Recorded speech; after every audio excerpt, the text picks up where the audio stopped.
കുട്ടിവ്യൂസ്. ഞങ്ങൾ കുട്ടികളുടെ വാർത്ത. പ്രിയപ്പെട്ട കൂട്ടുകാരെ, ഞങ്ങൾ വളപട്ടണം ഗ്രാമപഞ്ചായത്ത് ലൈബ്രറിയിലെ ബാലവേദി കൂട്ടുകാരും റേഡിയോ മലയാളവും ചേർന്ന് അവതരിപ്പിക്കുന്ന പരിപാടികൾ മലയാളം മിഷന്റെ റേഡിയോ മലയാളത്തിലൂടെ സംപ്രേഷണം ചെയ്യുന്നതിൻ്റെ ആഹ്ലാദത്തിലാണ് ഇന്നത്തെ ന്യൂസ് അറ്റ് കുട്ടിവ്യൂസ്. ഞാൻ അമൻ അൽബിനോയ്. ഇന്നത്തെ ന്യൂസ് അറ്റ് കുട്ടിവ്യൂസിലേക്ക് ഏവർക്കും സ്വാഗതം. അപ്പോൾ നമുക്കിന്നത്തെ പ്രധാന വാർത്തകൾ കേട്ടാലോ? എവിടെയെല്ലാം മലയാളി അവിടെയെല്ലാം മലയാളം. സംസ്ഥാന സർക്കാരിൻ്റെ മലയാളം മിഷന്റെ റേഡിയോ മലയാളവുമായി ചേർന്ന് വളപട്ടണം ലൈബ്രറി കൂട്ടുകാരൊരുക്കിയ അക്ഷരോത്സവം പരിപാടികൾ നവംബർ 17 മുതൽ 23 വരെ കേൾക്കാം റേഡിയോ മലയാളത്തിലൂടെ. 2020 മാതൃഭൂമി പുരസ്കാരം കവി കെ സച്ചിദാനന്ദന്. രാജ്യാന്തര ബഹിരാകാശ നിലയത്തിൽ മനുഷ്യർ താമസം ആരംഭിച്ചിട്ട് 20 വർഷങ്ങളാകുന്നു. പുതിയതായി ബഹിരാകാശ നിലയത്തിലേക്ക് 4 ആൾക്കാർ കൂടി യാത്രയായി. കേൾക്കണേ ആ വിശേഷങ്ങൾ. ബെസ്റ്റ് ചൈൽഡ് ടീച്ചർ പുരസ്കാരം നേടി 9ാം ക്ലാസ്സുകാരിയായ നിത റമീസ്.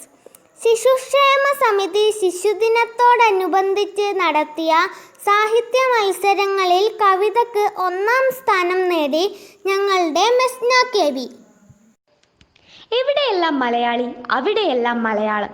സംസ്ഥാന സർക്കാരിൻ്റെ മലയാളം മിഷന്റെ റേഡിയോ മലയാളവുമായി ചേർന്ന് വളപട്ടണം ലൈബ്രറി കൂട്ടുകാരൊരുക്കിയ അക്ഷരോത്സവം പരിപാടികൾ നവംബർ 17 മുതൽ 23 വരെ റേഡിയോ മലയാളത്തിലൂടെ കേൾക്കാം. ലോകമാകെ മലയാളത്തിന്റെ പ്രതീകമായി മാറിക്കഴിഞ്ഞ റേഡിയോ മലയാളത്തിൽ ലൈബ്രറി ബാലവേദിയുടെ 20 കൂട്ടുകാരാണ് പരിപാടികൾ അവതരിപ്പിച്ചിട്ടുള്ളത്. www.radiomalayalam.in എന്ന ഇന്റർനെറ്റ് റേഡിയോയിലൂടെ ലൈബ്രറി കൂട്ടുകാരുടെ അവതരണങ്ങൾ കേൾക്കണേ. പാട്ടുകൾ, കവിതകൾ, കടങ്കഥകൾ, നാട്ടുമൊഴികൾ, ആഹാ, അങ്ങനെ അതിരസികൻ പരിപാടികൾ ഒത്തിരിയുണ്ട് കേട്ടോ. വട്ടം വട്ടം വെള്ളിയില, ഞെട്ടില്ലാത്തൊരു വെള്ളിയില, എണ്ണയിൽ മുങ്ങിപ്പൊങ്ങുമ്പോൾ കാക്കിരി പീക്കിരി പൊള്ളയില. വട്ടം വട്ടം വെള്ളിയില, ഞെട്ടില്ലാത്തൊരു വെള്ളിയില, എണ്ണയിൽ മുങ്ങിപ്പൊങ്ങുമ്പോൾ കാക്കിരി പീക്കിരി പൊള്ളയില. പപ്പടം, അത് കറമുറേ പപ്പടം. മലയാളത്തിൻ്റെ പ്രിയ കവി കെ സച്ചിദാനന്ദനാണ് ഇത്തവണത്തെ മാതൃഭൂമി പുരസ്കാരം. അദ്ദേഹം 1946 തൃശൂർ ജില്ലയിലെ കൊടുങ്ങല്ലൂർ പുല്ലൂറ്റിൽ ജനിച്ചു. സച്ചിദാനന്ദൻ്റെ കവിതകൾ തഥാഗതം, നിൽക്കുന്ന മനുഷ്യൻ, ദുഃഖം എന്ന വീട് തുടങ്ങിയ ഒട്ടേറെ കവിതകൾ അദ്ദേഹത്തിൻ്റെ തൂലികയിൽ നിന്ന് പിറവിയെടുത്തിട്ടുണ്ട്. ലോകത്തെ വിവിധ ഭാഷകളിലെ നിരവധി കവിതകൾ അദ്ദേഹം മലയാളത്തിലേക്ക് വിവർത്തനം ചെയ്തു. ആ വലിയ എഴുത്തുകാരനെ ഞങ്ങൾ വളപട്ടണം ഗ്രാമപഞ്ചായത്ത് ലൈബ്രറിയിലെ കുട്ടികളുടെ നിറഞ്ഞ അഭിനന്ദനങ്ങൾ. കൂട്ടുകാരെ, ഞാൻ നിങ്ങളുടെ സ്വന്തം അഹ്നാഫ്. രാജ്യാന്തര ബഹിരാകാശ നിലയം എന്ന് കേട്ടിട്ടുണ്ടോ? ഭൂമിക്ക് മുകളിൽ ബഹിരാകാശത്ത് മനുഷ്യർ പാർക്കുന്ന ഒരു സ്ഥലം. ആ ബഹിരാകാശ നിലയത്തിൽ മനുഷ്യർ താമസം ആരംഭിച്ചിട്ട് 20 വർഷം പിന്നിടുന്നു. 2000 നവംബർ 2 സോയൂസ് 31 എന്ന റഷ്യൻ പേടകത്തിൽ 3 ബഹിരാകാശ യാത്രികർ അവിടെ എത്തിയത്. കഴിഞ്ഞ ദിവസം 4 യാത്രികർ ബഹിരാകാശ നിലയത്തിലേക്ക് യാത്ര തിരിച്ചിട്ടുണ്ട്. അമേരിക്കയിലെ കെന്നഡി സ്പേസ് സെൻറ്ററിൽ നിന്നും മീഷായേൽ Hopkins, Victor Glover, ഷാനാൻ Walker, Soy ചിനോഗുച്ചി എന്നിവരാണ് സ്പേസ് എക്സിൻ്റെ ഗ്രൂഡാഗൻ എന്ന ബഹിരാകാശ വാഹനത്തിൽ യാത്ര തിരിച്ചത്. അവർ ഇന്നലെ അവിടെ എത്തി. എന്ത് രസമുള്ള യാത്രകർ! പക്ഷേ അതിൻ്റെ പിന്നിലെ വെല്ലുവിളികൾ കൂടി ഒന്ന് ഓർത്തു നോക്കൂ. ഓരോ ശാസ്ത്ര പരീക്ഷണങ്ങൾക്കും പിന്നിൽ എത്ര വലിയ അധ്വാനവും സാഹസികതകളുമുണ്ട് എന്നുകൂടി. കൂട്ടുകാരെ, ഞാൻ മിസ്നയാണ്. സാദിഖ് കാവിൽ എഴുതിയ ഖുഷി എന്ന നോവൽ നിങ്ങൾ വായിച്ചിട്ടുണ്ടോ?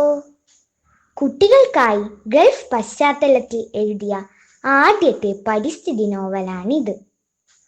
വികസനത്തിന്റെ വളർച്ചയിൽ നമുക്ക് നഷ്ടമാകുന്നത് പ്രകൃതിയും പച്ചപ്പുമാണ്. അത്തരം വികസനങ്ങൾക്കെതിരെയുള്ള ഒരു മുന്നറിയിപ്പാണ് പ്രവാസി എഴുത്തുകാരൻ സാദിഖ് കാവിലിൻ്റെ ഖുഷി എന്ന നോവൽ. ഖുഷി എന്ന പൂച്ചക്കുട്ടിയുടെയും ജയ് എന്ന കൊച്ചുകുട്ടിയുടെയും ആത്മബന്ധത്തിലൂടെയാണ് നോവൽ മുന്നോട്ടു പോകുന്നത്.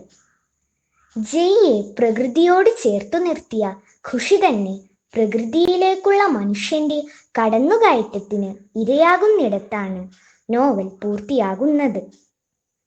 പ്രകൃതി നമ്മുടെ സ്വന്തമല്ല, വരും തലമുറയ്ക്ക് കൈമാറേണ്ട കാവൽക്കാർ മാത്രമാണ് നമ്മളെന്ന ഓർമ്മപ്പെടുത്തലാണ് ഖുഷി വായിച്ചു തീരുമ്പോൾ വായനക്കാരന്റെ മനസ്സിലേക്ക് എത്തുക. കൂട്ടുകാരെ, നിങ്ങളെല്ലാവരും ഈ പുസ്തകം വായിക്കണേ. ഇന്നത്തെ ന്യൂസ് എക്സിക്യൂട്ടീവ്സ് ഇവിടെ അവസാനിക്കുന്നു. നന്ദി, നമസ്കാരം. ഇത് ന്യൂസ് അറ്റ് കുട്ടി വ്യൂസ്. ഞങ്ങൾ കുട്ടികളുടെ വാർത്ത.